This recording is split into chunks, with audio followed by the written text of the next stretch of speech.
Well, good morning, guys. How y'all today? Glad to see y'all drop in to see what Papaw is going to talk about today. Guys, today, y'all see me standing right here in front of the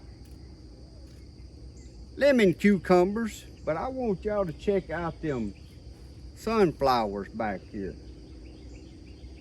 I have never seen a sunflower myself with that many heads of sunflowers on it. I don't know what variety that is or nothing. It's just a mixed pack I had, and I just planted some back there, and that's what came up this year.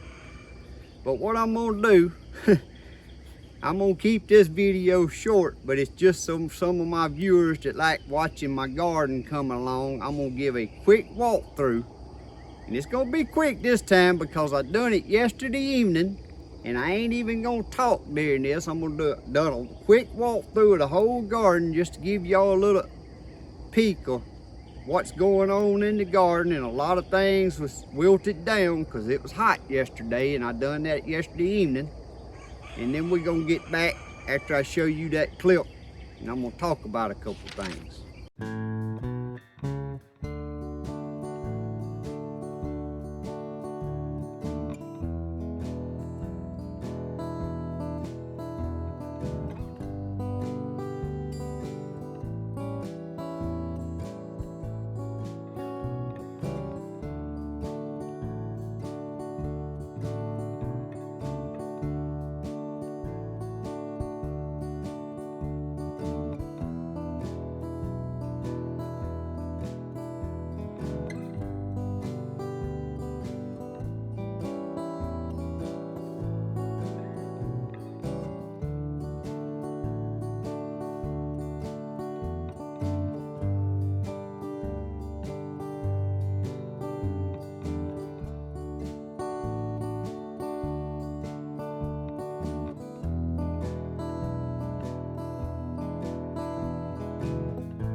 So y'all see the garden is sure enough growing.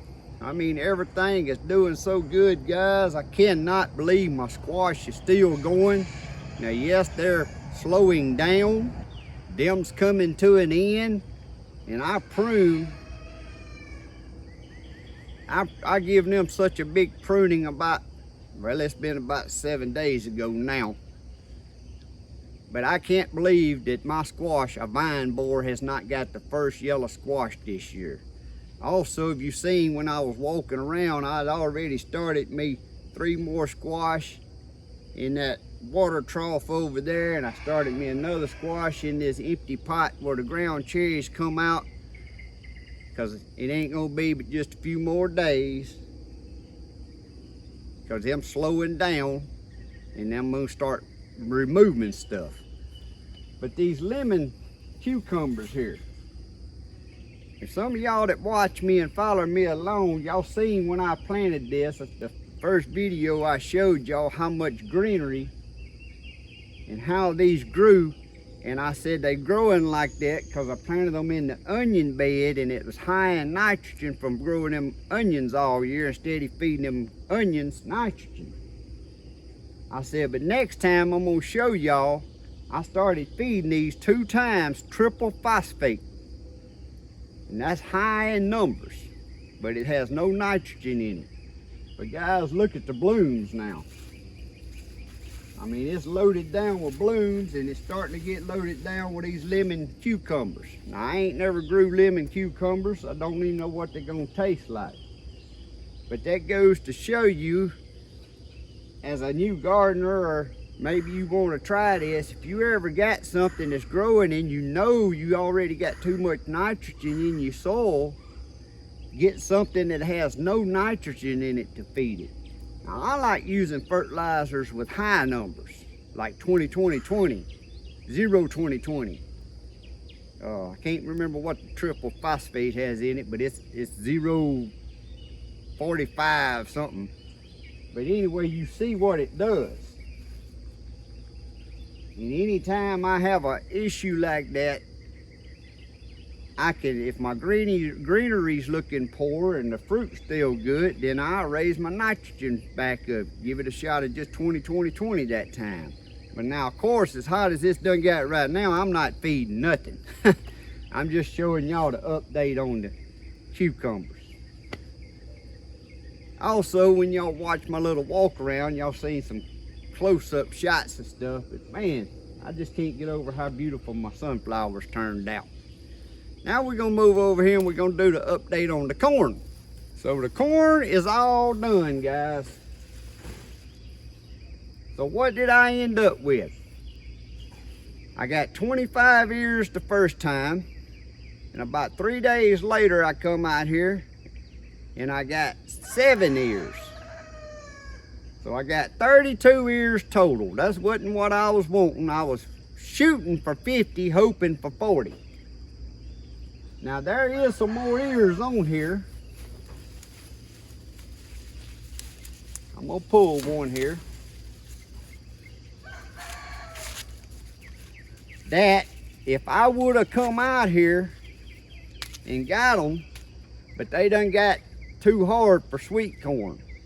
Now that's a small ear, but look at that. That ear is fully filled out. So I'm gonna pull these real quick and see if I could have got to my 40, even though them are small ears. But what happened, you saying, well, why I didn't pull these? Well, my whole family got the stomach bug, a bad stomach bug. Colton started on a Sunday afternoon, Father's Day. Monday morning, his mom, Sierra, started. Tuesday morning, Papaw started. That's me, for some of you new ones out there. And then Wednesday morning, my wife Sharon started. And that went on till Thursday. Matter of fact, this morning my daughter is in there in the bed right now. Hers, the virus is gone, but something else, she got so dehydrated and stuff and never could overcome it. We actually took her to the ER last night to get her some IV put in and stuff. So her and my wife's been at the emergency room all night dealing with that. But I'm finna pull this and see how many ears I got, so I could have had me a total, hoping I got 40, because I would count these. I mean, that's good eating corn because they filled out. Now that little corn cob right there, see, now I wouldn't have counted that. That ain't even gonna count because it ain't all filled out.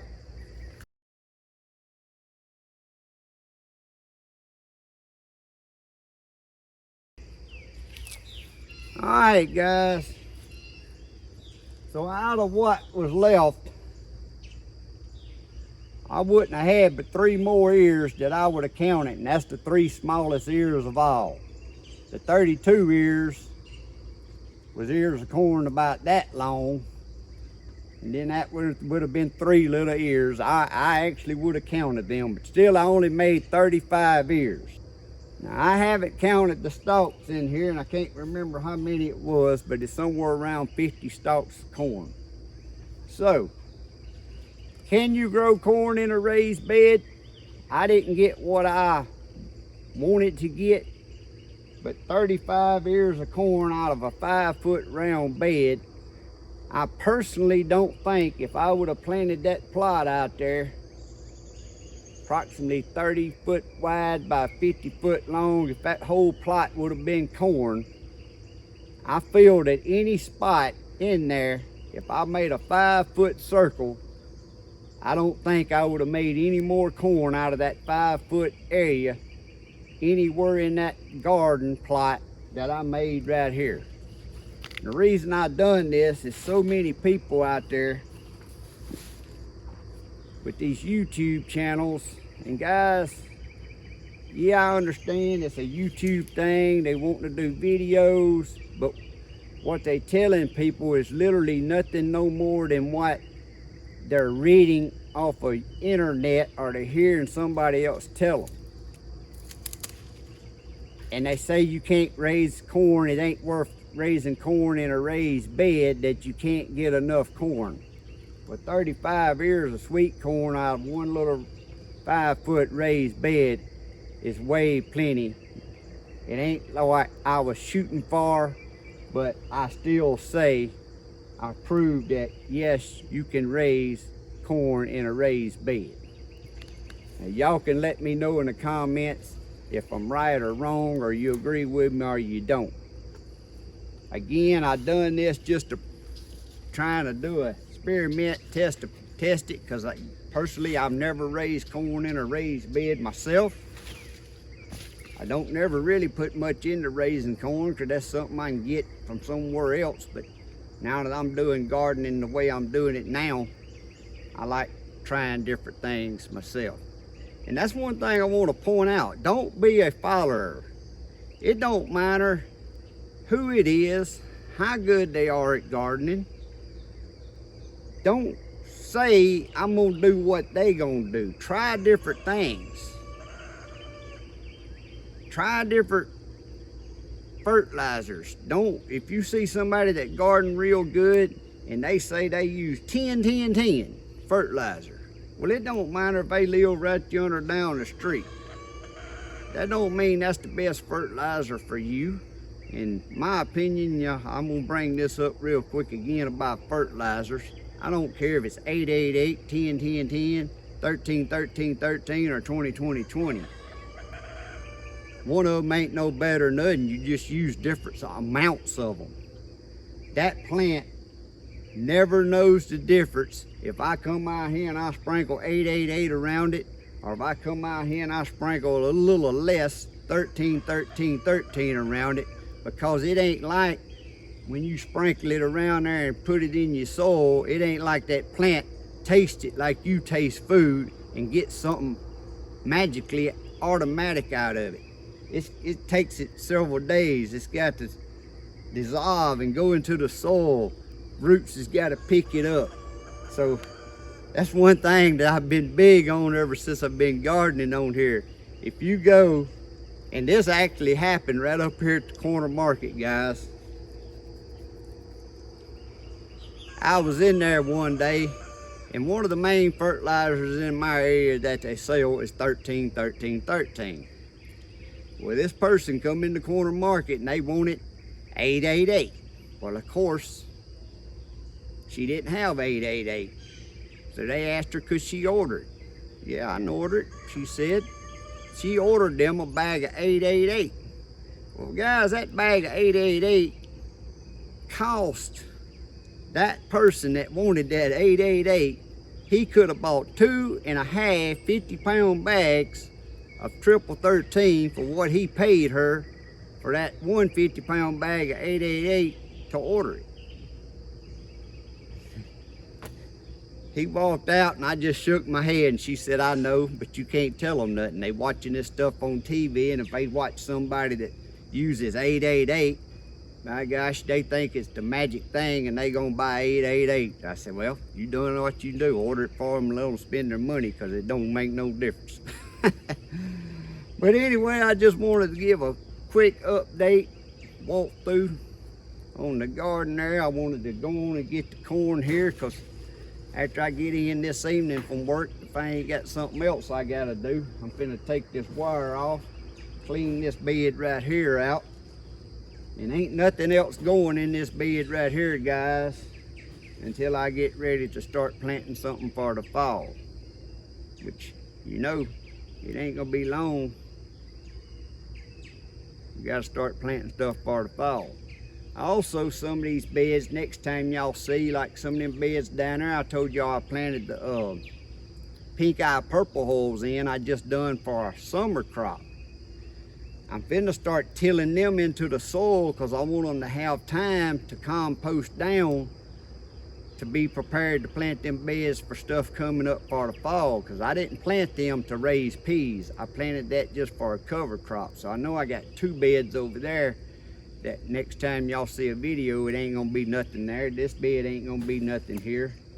And the way that red Russian kale and stuff, red Russian kale is, I'm gonna try to keep it going, and the kale will try to keep it going, even though we don't eat it this time of the year. I do feed it to the rabbits, but if you keep it going, you already got your crop for the fall, because it steady puts on new leaves. You just keep pulling them old leaves off, and when it starts getting in the cooler weather, making you new leaves, then you already got that crop going for the fall. You ain't got to start over. My squash, my green egg squash, y'all seen I got them pruned back. They still making, but the reason I pruned them back, I got 2 more seeds planted in there, hoping that they get started so I can have some later going into the fall green eggs till the weather gets too cool. But a lot of these beds is gonna look different. A lot of them ain't gonna have nothing the next time you see a video. Guys, another thing I want to update y'all on is my Homestead roaster and red snapper tomatoes. Y'all know we trying to grow the biggest Homestead tomato right now. I wrote this on my hand so I wouldn't get this wrong. My biggest tomato that I've had so far on the Homestead weighed 0.917 pounds. The biggest red snapper weighed 1.22 pounds. The biggest roaster weighed 0.981 pounds. And the biggest Cherokee is 1.2 pounds. Now I've got several tomatoes in the Homestead, the red snapper, and the roaster that was in that 0.8 to 0.888, just under. What I'm saying is I've got several nice tomatoes and they all in that close range, but that's the biggest one, so that's where I'm at on my big tomato size growing. As far as taste on these 3, I'm not gonna give y'all my opinion on the 3 cicada tomatoes until at the end, because I'm still eating my BLTs and my sandwiches with my tomatoes on them, and eating my tomatoes, trying to figure out which one I think for me tastes the best. Now of course right now I will tell y'all I'm still, the Cherokee purple is my favorite, but I love high acidity tomatoes. All 3 of these tomatoes I will be growing again, because to me they are dual purpose tomato. Everybody I give them to loves them. because like I said, they're not a high acidity tomato like a Cherokee Purple, but they are a good tomato, all three of them. I just ain't decided yet which one I like the best. But I'll probably grow some more of these every year instead of some of them Roma tomatoes, because these I think will make good for juice and canning too, because they got a lot of meat in them. But I hope y'all enjoyed this video here being a little bit quicker, guys, not being so long. If you haven't never subscribed, please reach down there and hit that subscribe button, ring that notification bell. It don't cost you a thing, but it keeps you updated when you want to keep videos. I do all types of videos. You never know what you're gonna see Papaw and Colton doing or Papaw doing. I don't just do gardening videos. But as always, I hope you have a great day and a blessed week. God bless. See you next time.